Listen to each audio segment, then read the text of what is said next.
திருப்பரங்குன்றம் முருகனை தேடி வந்த முக்கிய பிரபலம். மனமுருக வேண்டி வழிபட்டு சென்ற தெய்வீக காட்சிகள்.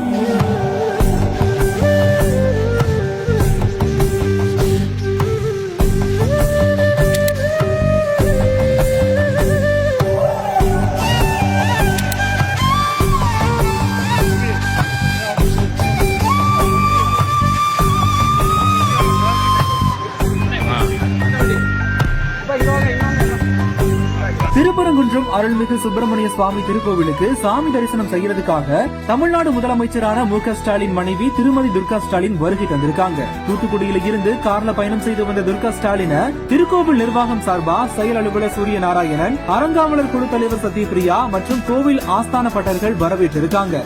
சுமார் 25 நிமிடங்கள் சுவாமி தரிசனம் செய்துட்டு கோவில்ல இருந்து கிளம்பிருக்காங்க. தற்போது இது தொடர்பான காட்சிகள் வெளியாகி வைரலாகிட்டு வருது.